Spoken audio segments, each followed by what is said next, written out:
ايجا بروفيسور ما خرا قفي تنيات هادي بنو هيا دعوتو تخنيا جلبري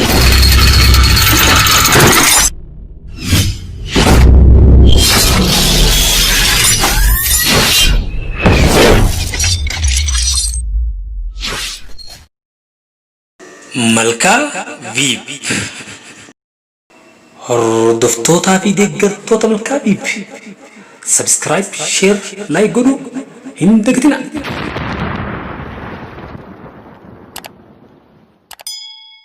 ايجا بروفيسور ما خرا قفي تنيات هادي بنو هيا دعوتو تخنيا جلبري هيا. اينو مكان خيس دلت أنا مكانك يا محمد يوسف عبد الله ايوه أنا مركز تيم دلده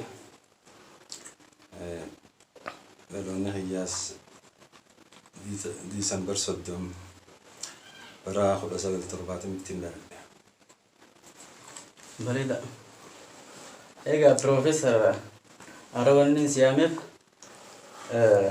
أكما دعوتو نخنيا وبياخدتي غافيلي أدادا واي تاريخ ورمورتي برنوتو جبا قبضيچو وانين بيخوف سنرتي دعوتو تخنياف وان تكتك قبصو ورمو مال رئيسي وان جاو قودة سراحو لفين سيامي غافين درام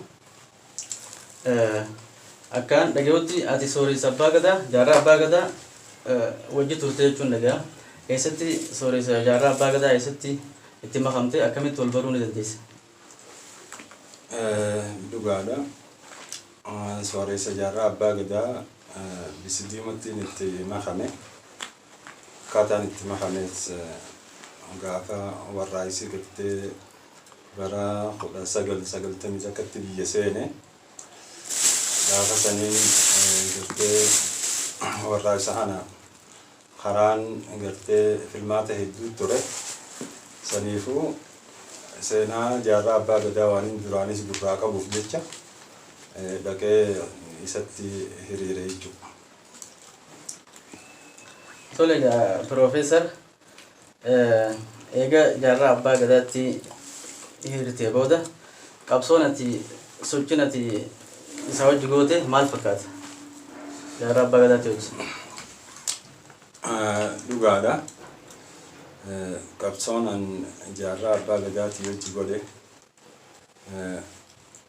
وانين غرتي دوران أرومون قبصاوني أرومو دا وصون غارة خيستي غرتي قبصو خيسي جيراني وكلمة الدافع تقني وانين دوران قراقة بوفجتشا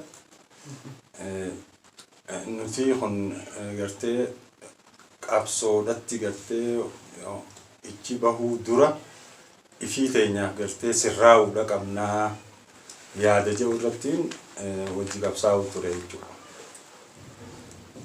تنافو حالة خنا خيستي أكما غرتي دوران قبصاوني أرومو دا بكلمتي دوران آباو تران إيغانا بكلمتي الدابهانيتي أماس آباو في آيباو تقاو اللي في آي فلو تهو لساني وان دراتي akkasumatti duuba maqaa gartee dabbalummaatiini dhaabatti hiriirre yeroo kana ani guyyuma 15 isaan bira kan turettiin dargaggeessa 4 hawatarii fi nuti namni 2 amankaa jedhuudha jaarraa abbaa gadaa harkasaa qabannee ballama seennee nu eebbisee akkasitti nu bobbaasee jechuudha.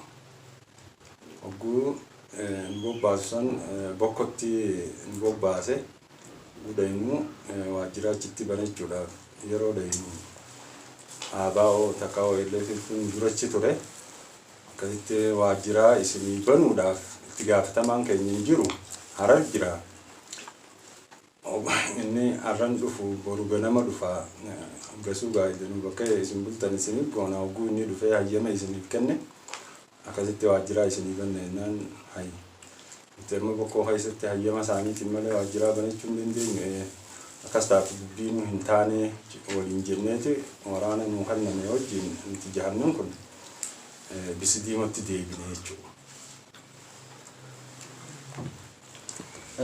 bareedaadha deebisee ubsaan afaanite gaafiin sadaffaa achuma waraana keessa osoo hin seeniin jechuun akkaan odeeffannoo ta'e quba qabutti leenjii waraanaa namni akka fudhatutti akka beekamutti yoo xiqqaate baatii 6 baatii 5 akkaanii fi namatti fudhatu beekama. Ati garuu kanarraan adda seenaan teessanarraan adda torbaan takkatti leenjii waraanaa waan sila ija isin jaa waan sila godhi isin jaan fixuudhaan torbaan takkatti eebbifamtee karaa sooressa jaarraa abbaa gadaa deebitee jaama.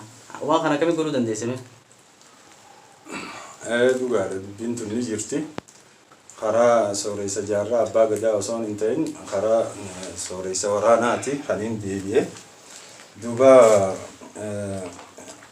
dubbii isinitti hin dheeressu jeetiin karatti gabaabinumaan dhaabe yeroo bokkorraa bisidiimatti deebine kana dabballeen irra guddaan ta malkaa jabduutii fi ta bisidiimooti turte irra guddaan naannoo birootirraayis gaanii jiranii garuu irra guddaa dabballoonni ha malkaa jabduutii fi ha bisidiimooti turan. Dabballoonni bisidiimootii fi malkaa jabduutitti wal dhabaniiti isaanii gartee dibdeen guddoon jidduu jirtu gartee maaliif nuti eebbifamne isaan keessaa as baane akkasitti dubbiin tun nageeyse. Dubbiin tun nageenyaaniin hay duraanis gaa laamni Oromoodhaa gaara keessatti waldiddaa gaa uumaniiti akkasitti bakka lamatti addaa fottaqanii inumaa sangaa qabsoon hadhooytuudha gaa bakka hundaan nama geessi har'aan tana inumaa bakkuma leenjiitti dabballeen bakka lamatti addaa fottooyte ajaa'iba jeetiin aboo gaa dubbiin tun eega kana taate gaafasiis gaafa dhaabni bakka lamatti addaa fottabu waa hoogganaan sooressuma jaarraa abbaa gadaati. Har'aan tanaas yeroo dabballeen bakka lamatti addaa fottoytu kana sooressi jaaruma abbaa gadaati.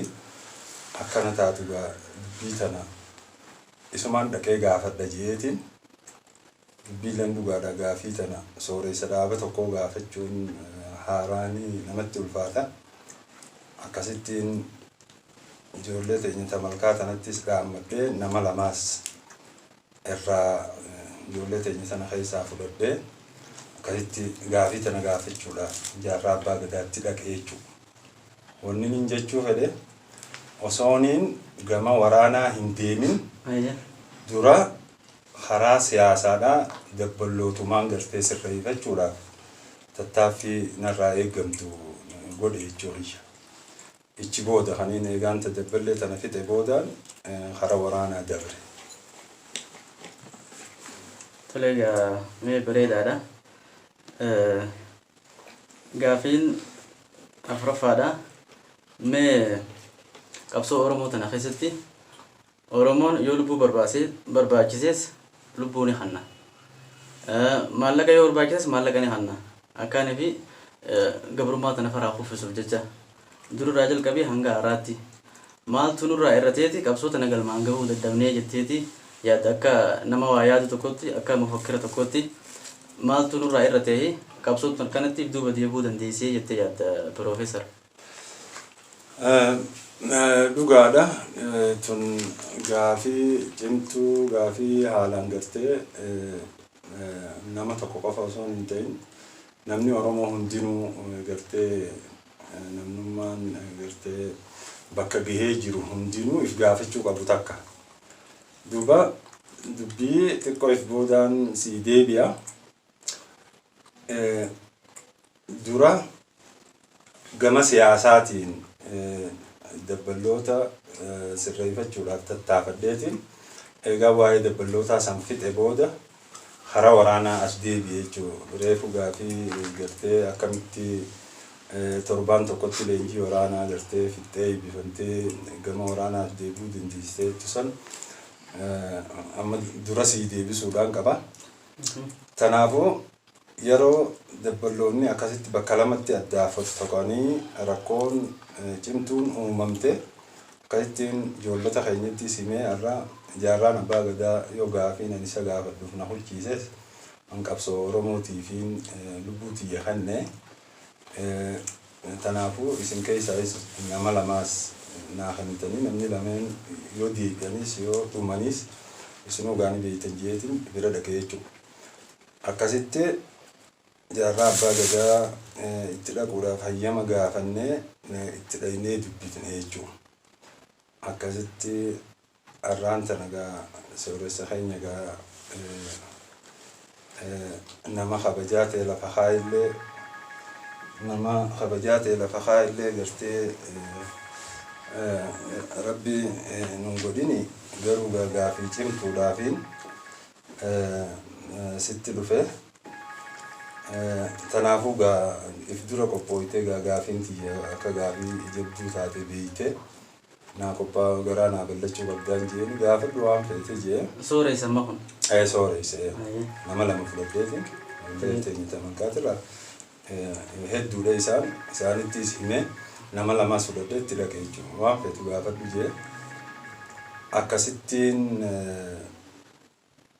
duuba walqunnameenii hayyamaas nu godhee hojii gatteenyee gaafisa waan feete gaafadhu jee amma dura gaa osoo nutti as hin bahin osoo gaara jirtanuu dhaabni hun tokkuma ture ABO ture yeroo sanitti sumaatutu sooressa dhaabaa ture duuba rakkoon uumamteeti dhaabni hun bakka lamatti fottoqee jarri haanis gartee ABO tanarratti hafee atiis haareetti gartee ABO takkaa'u AFLO dhaabe jiru kana dhaabde duuba gaa sanilleen naaf oduudha odumaan dhagee arra ammoo bakkuma ati hoggantu kanatti inumaa gaasan qabsoo keessatti bakkuma leenjiitti osoonuma leenjiirra jiranii dabballeen tamankaa jedhuuti biitaa absidiimatti bakka lamatti addaa fottoyte fottoonni gaara keessaa sanis hadaabaa sanis sooressisuma ammaas sooressisuma duuba gaafiin tija haalli ilmaan Oromoo addaa fottokoo kun ati feeteeti moo nasiiba keete heeti rakkoon tun hireetee taateetii jeetiin gaafadhe jechuudha. Akkasitti yaalma kiyya dhuguma rabbii toonni angaara kana keessa taa'uuf gaafii akkammaati na gaafattee kana Oromoon dhuftee akka na gaafattu gartee keessa hin dhabamu jechaadhaaf akka keetii kana eeguudhaaf hangammaa gaara kana keessa taa'uuf jira. Jeete akkasitti waan nuuf haasa'e deebisaa qubsituu nuuf deebise duuba akkasitti yoo gaarakkoon tanuma taate gaafii silaa na laalchittu takkaan sooressa laalchitti jedhee sitti dhufe tanaafuu namni hundinuu hogganamni sii gadiitis waa akkuma keetii kana garaa bal'atan jedhee yaadu tana anaatutu fixa edenumattuu ballama qabanii edena yeroo biraan taate dhaqeetiin fixa duuba namoota gaasii jalatti gartee nu hogganu yoo hamtuu nurra dalagan dhugaa nuti dubbannuuf siitutti gaafatama tana quba qabaachuu waggaan jee deemu waan sin mul'ate dalagi jee akkasittiin akkaan dubbii isinitti dheereessine kun isinirraa gabaabsa dubbii san dhaqee irraa fixe jechuudha. Akkuma lama yaada kenna jechuudha. Akkasitti yaadaan an kenna irratti ijoolleen dabballoonni bisidiimoo eega nuti ijoollee malkaa jabduu tanaa waliin wal dhabbii qabna. Eega ilmummaan malkaa tokko ka'ee dhugaa rabbii nuti dubbate. Isaa jenne rabbii jenne isaa jenne dubbii tana dhiifne jedhanii namni walitti maramee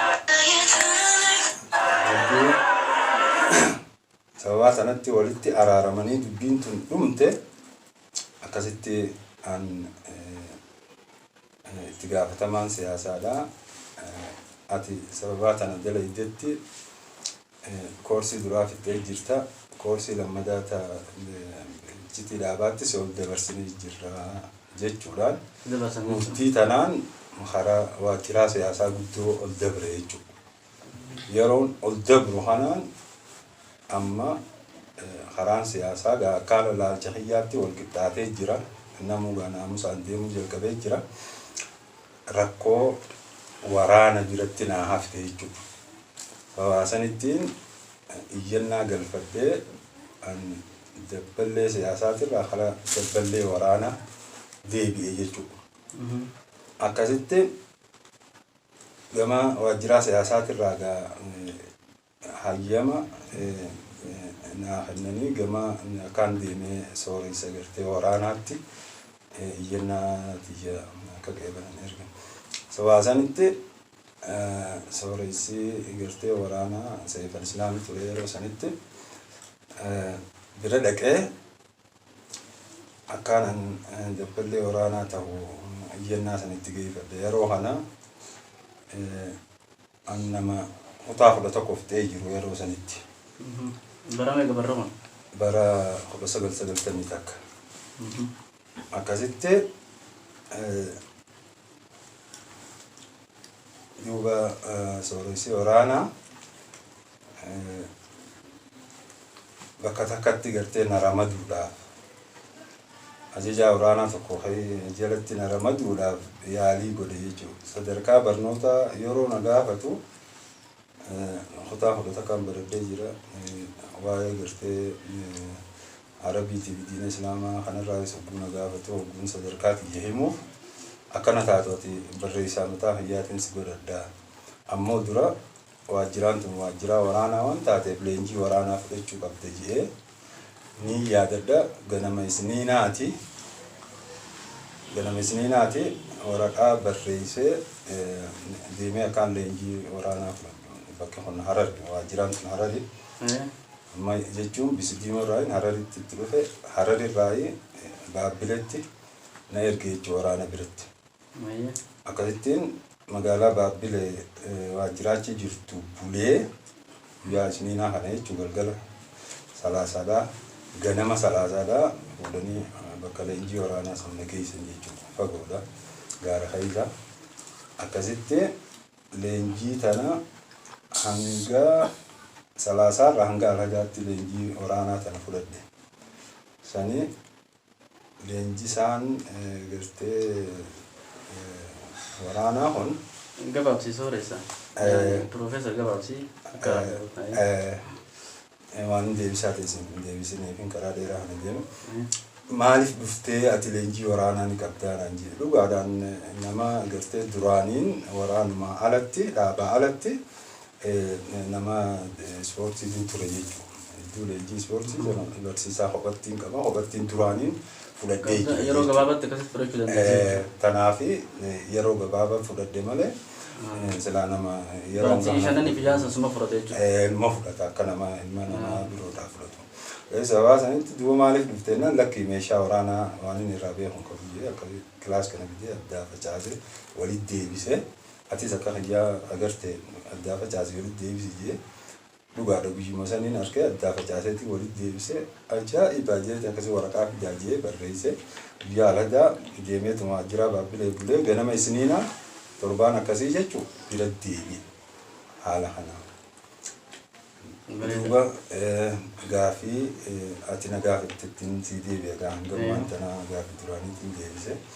Duuba Oromoon gartee numa qabsootii yoo qabeenyi taate numa baaftii yoo lubbuu taate numa kenniti.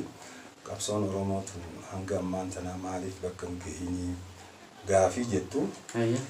Deebisaan isii wahuma lama isiin deebisaan isii wahuma lama. Takka hawaasni tokko yeroo yakkamu badii takka dalage mootummaa inni qabu rabbiin harkaa fuudha. Yeroo mootummaa san harkaa fuudhe yeroo wahii fi itti murteessee mootummaa isaa san hawaasa birootiif dabarsa jechuudha. Mootummaan darabbiiti. Hawaasa tokkoof ni kanna irraa fudhata. Duuba manguddoo Oromootirraa akkaan dhageetti bara 150 murtii rabbiin itti godhe jechuudha. Bara 150 akka mootummaa isaanii Gatii Oromoon dareedee Oromoon dareedee tungaa waa'ee gartee manguddoon teenyee himtu jechuudha. Haala kanaan amma olii bara 15 nuwaaf jaame jechuudha. Takatana haala qabatamatiin ammoo kunga isin biratti imma qabatama ni taajee yaadu ammoo haala qabatamaatiin qabsoo numa godhan irra guddaan keenya qabsoo mootummatti godhuu malee ifi teenyoo son hin sirreessine qabsootti baane jechuudha. Tanaafuu wanni qabsoo teenya hanga har'aan tanaa gartee booda aansee nuti kun ifi teenyaaf sirreessu dhabarraahi qabsoon teenya guddattee gaddeebiti. Ammaas wanni manguddoon Oromoo jettutaniin itti isinii ta'e isinirraa gabaabsu Oromoon yeroo sadii qabsoo guddifti. Takkaa'u gaararraa biyya seenti. Yeroo lama fashalteeti gaara deebiti tasadeeffaa immoo bilisummaa wal geessi. Akkana jetti Oromoon waa hunda wal cinaa qabnee hojiidhaanis ilaaluu qabna galata. Bal'inaan naa deebistee Piroofeesar hedduu galatoomi. Mee yeroo takka dhugaan seenaa Oromoo tanarraa si deebisu waa'ee dhuunfaa keetirratti yeroo takka akka siraa dhageetti mallas nasiiba qabaa jette. Maaliif nasiiba qabaa jettee haasa'uu dandeesse? Dhugaadha. Yeroo tana keessatti Rabbiin barnoota tokko na barsiise. Maali gaafaan yeroon kutaa kudha takka baradhu gaafii takka barsiisaa gaafachuuti irratti sanuu barsiisaa saayinsiiti malee barsiisaa poolitikaati miti. Sababaa tanarratti rakkoon takkana ta'eetiin yaa Rabbii xiyya ilmi namaa waa dhugaan barnoota nama barsiisu waan jiru atummaan barnoota na barsiisin jiru.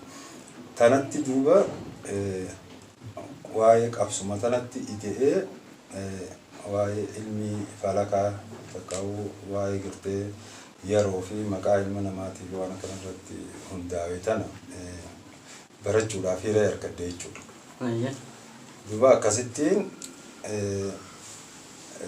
Amaaraa fi Tigiree fi Oromoo waan sadeeniin beeku kana laalee lakkoofsi Amaaraa 5 ta'uu, lakkoofsi Tigiree 6 ta'uu, lakkoofsi Oromoo 9 ta'uu argee jechuudha.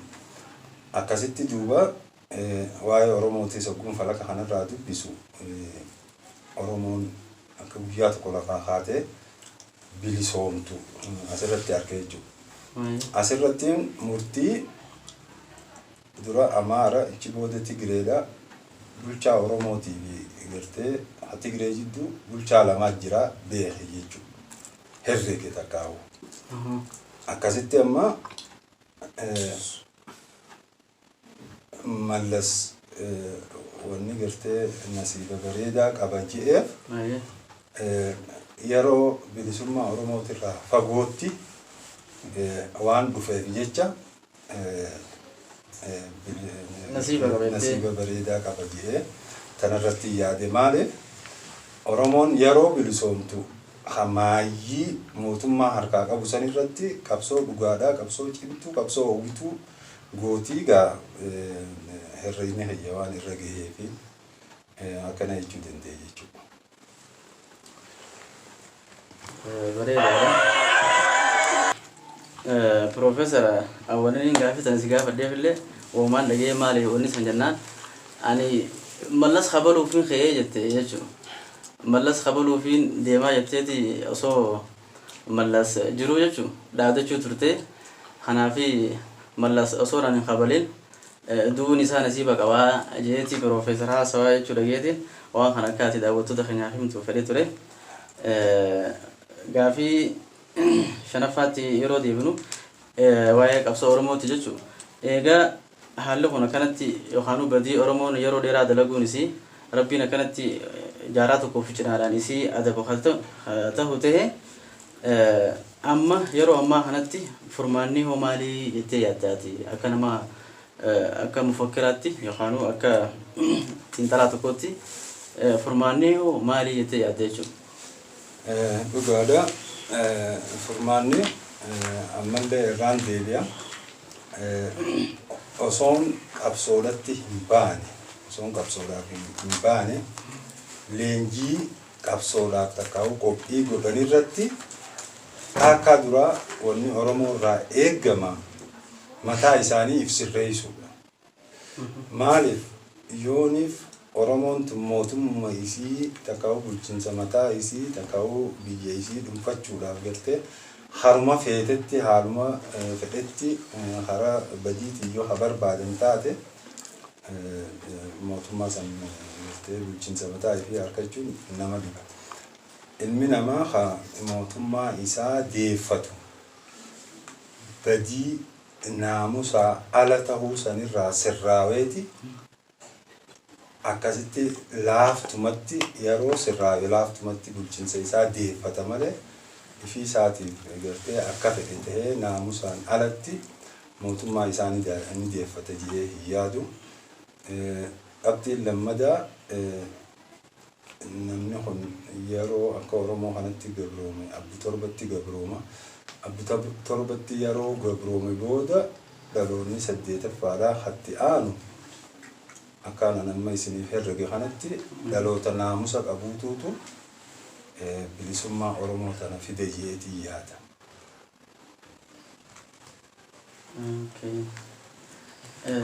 Bareedaadha. Dhaloota itti aanu kanaatu bilisummaa teenya fide jettee yaadda. Bareedaadha.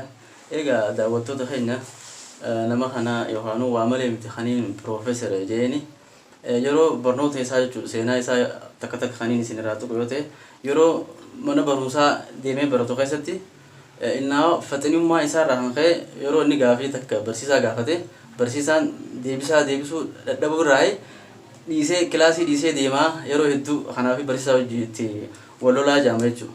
Haalaan nama faxina seenaa Oromootti illee hedduu waa dubbisee waan harkaa qabuufiin har'a waan kan isiniif qopheesse gaafiin lamada jettaantu ta shanaffaa jechuudha. Inni barnoota falakaa afaan Arabiitiin jaamu kana hedduu dubbisa. Barnoota falakaa kana urjii ilaaluu fi urjii ilaalanii waan takka irraa fahamu barnoota kana haalaa waan qabuufiin gaafii tanarratti hundaa'ee waan takka si gaafadha Piroofeesar. Mee urjiin Abiyyi taakkame yookaan urjiin Abiyyi maali Oromoodhaaf yookaan akkamitti ilaaltu urjii Abiyyi tana?